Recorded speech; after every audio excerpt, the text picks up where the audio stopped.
Scrapbook Boxing Museum of the Forgotten Fisticuffs series. I'm going to continue to examine 100 years of the greatest 150 black fighters of all times. Now, we talked about Gil Turner. I want to take a second look at Gil Turner. And once again, these videos are meant to get you to understand what consistency is. What fighting all the opponents that are in your era mean. How many times you fought. How many different arenas you fought in. Let's take a look at Gil Turner. Now, Gil Turner was born in Philadelphia, Pennsylvania, October 9th, 1930.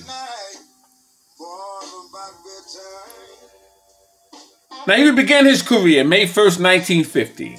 He would take on Jimmy Verne, Philadelphia, knocking him out in 1 round. He would take on George Martin, May 8th, 1950, Philadelphia, and he would stop him in 5 rounds. June 1st, 1950, he would take on Eddie Holtz in Philadelphia, and he would stop him in 1 round. July 3rd, 1950, he would take on a fighter by the name of Eddie Coleman, New Orleans. He would knock him out in 5 rounds. He would stop George Tartson, New Orleans, and he would stop him in 1 round. Joe DeJane, New Orleans, knock him out in 1 round. Herman Lassie, New Orleans, 1 round. Billy Wyatt, Philadelphia, would knock him out in 3 rounds. Now, this happened between July and November. He would have 9 fights, all knockouts. November 27th of 1950, he would take on Joe Brewer, Philadelphia, knocking him out in 1 round. 1951. What a year 1951 was. The year of the upsets. See, all the champions would lose their titles in 1951. Including Ray Robinson and Randy Turpin, Jake LaMotta, Ike Williams, Willie Pep, Remarkable. Joe Brown will be upset by Tommy Campbell, 51. Now in that year 51, he would take on Bo Jack twice. And he would defeat him twice. He would take on Ike Williams, knocking him out in 10 rounds. Mario Trigo, Philadelphia, defeat him in 10 rounds. Vic Cardell, New York, defeat him in 10 rounds. Jimmy Sanders fought him twice, once in Philadelphia. He fought him twice in Philadelphia, but once on the north side, once on the south side. And he'd be in the ring with Jose Diaz and Charlie Fusari. All victories. 1952 was some year, because that's his opportunity to become welterweight champion of the world. And he would take on Kid Gavilan. What an explosive fight that was. July 7th, 1952. He'd be stopped in 11 rounds. It would be for the World Welterweight Championship. Every man's dream.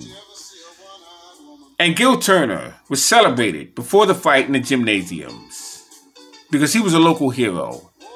And the fight would take place in his hometown. And many gave Gil Turner a chance because Gil Turner was a crowd pleaser. He was one of those young men that would be in the gym from when they first opened till they closed at night. But that night wouldn't be his night because Kid Gavilan had too many weapons for him.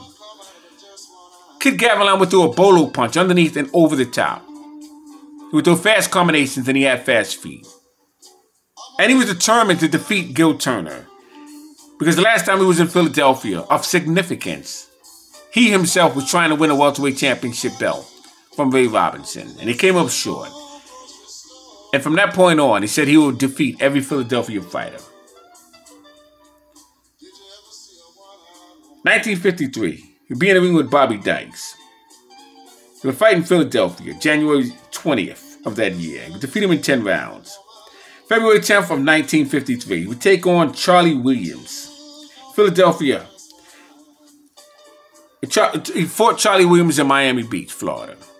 But Philadelphia was where he fought most of those main event fights. And he was such a crowd pleaser that he kept being called back by the commission and the promoter.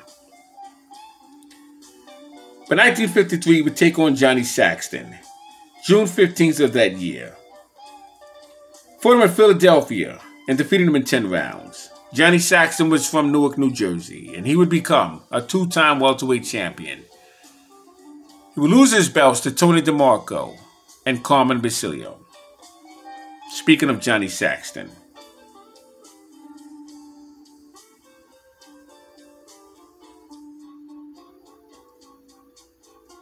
And Gil Turner would take on Rocky Castellani. Rocky Castellani was a tough young man. Raymond Fuentes, New York. He would knock him out in 5 rounds. 1954, he would take on Pierre Langlois in Philadelphia. He would defeat him in 10 rounds. That would be January 26th. But in March 10th, 1954, he would take on Bobby Jones in Philadelphia. He would lose to him in 10 rounds. But April 19th, he would take on Bobby Jones once again in Philadelphia. This time, he would be stopped by Bobby Boyd. Now, Bobby Jones was a hell of a fighter. Bobby Boyd and Bobby Jones were very good fighters. And Gil Turner would be in the ring with both of them. He would take on Ray Drake and Charlie Scott. Joe Maselli, who he would knock out in 8 rounds. Gene Fomer, he would defeat him in 10 rounds.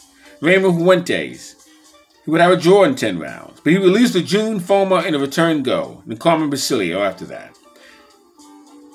And then Isaac Logart and Jackie Labarre. He would take on Yama Bahama and Joey Giambra. But he would be stopped by Johnny Saxton. Now, what was happening with Gil Turner? He moved up in the middleweight division. Weight too heavy for him. And he carried the same burst of energy. And he wouldn't be as agile as he was when he was a welterweight. So I just wanted to go through Gil Turner's career and show you the parts of the criteria that need to be met when gauging fighters throughout their careers. And Gil Turner has been added to the list of 100 years of the greatest 150 black fighters of all times. So Gil Turner, a prime example of what's to be expected of being a great black fighter on the list of 100 years.